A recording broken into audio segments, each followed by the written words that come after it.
আসলে মানুষের জীবন অনেকটাই হাসি কান্না আনন্দ ফুর্তি করতে করতেই কেটে যায়। তাই চাকরির শুরুর দিকে মানুষ অবসর নিয়ে অতটা ভাবে না, তবে পরবর্তীতে তাদেরকে বিপদে পড়তে হয়। চাকরির পরে যে কোনো না সময় সকলকেই কিন্তু অবসর নিতে হবে, সেটা যেই হোক না কেন। আসলে মানুষের জীবন অনেকটাই হাসি কান্না আনন্দ ফুর্তি করতে করতেই কেটে যায়। তাই চাকরির শুরুর দিকে মানুষ অবসর নিয়ে অতটা ভাবে না, তবে পরবর্তীতে তাদেরকে বিপদে পড়তে হয়।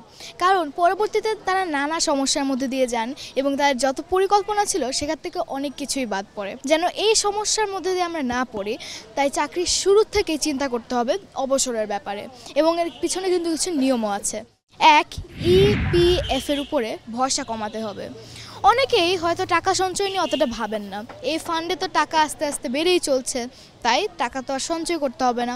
তবে এটা একটা বিরাট বড় ভুল, পরে যার কারণে আপনার একটা বড় বিপদে পড়ে যাবেন। দুই, দেরিতে অর্থ সঞ্চয় করা। দেরিতে অর্থ সঞ্চয় করা কিন্তু পরবর্তীতে অনেক বড় বিপদে পড়তে পারেন। অনেকে দেখা যায় যে চাকরির সময় বা চাকরির শুরুতে বা মাঝখানে হাত খুলে টাকা ওড়ান, হাত খুলে টাকা খরচ করেন, এবং তাদের মতে টাকা সঞ্চয়ের বয়স এখনও হয়নি, পরবর্তীতে তা করা যাবে।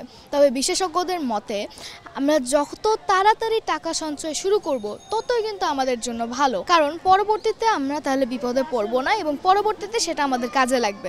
তাই সবসময় পরে করব এই না ভেবে আমাদের ভবিষ্যতের কথা চিন্তা করে এখন থেকেই শুরু করতে হবে। তিন, স্বাস্থ্য বীমা। আপনার সঞ্চয়ের 10% হলেও স্বাস্থ্য বিমার প্রয়োগ করুন।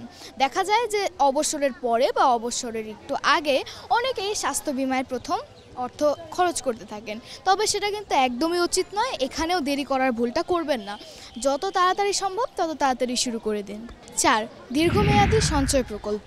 আমাদের মনে রাখতে হবে যে আমরা যদি এখন থেকেই শুরু করে দেই তাহলে কিন্তু আমরা আস্তে আস্তে সময় নিয়ে আমরা যতটুকু সম্ভব ততটুকু কিন্তু আমরা আমাদের বৃদ্ধ বয়সের জন্য বা বার্ধক্যের জন্য কিন্তু প্রিপারেশন নিতে পারবো। তাই এখন থেকেই শুরু করতে হবে। 5, সর্বশেষ, সেটা হচ্ছে যে আমাদের পরবর্তীর কথা চিন্তা করতে হবে, সবসময় ভবিষ্যতের কথা চিন্তা করতে হবে।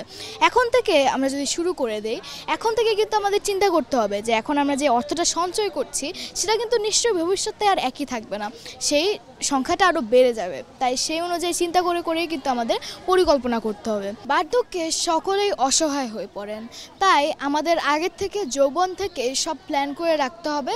আমাদের সঞ্চয় এবং সংসার দুটোকেই পরিপাটি এবং গোছানো রাখতে হবে। মনে রাখতে হবে যে শুধুমাত্র সঞ্চয় নয়, আমাদের সন্তানও কিন্তু যদি আমরা মানুষের মতো মানুষ করতে পারি তাহলে পরবর্তীতে আমাদের জন্য হবে নির্ভরযোগ্য এবং একটা বিশেষ অবলম্বন। তাই আমাদের আগের থেকে সব কিছু চিন্তা করে রাখতে হবে, সব কিছু পরিপাটি করে রাখতে হবে, তাহলে জীবনের শেষের অংশটা আমাদের জন্য হবে সুন্দর। শুভ সকাল, একটু ভাবুন, RTV, ঢাকা।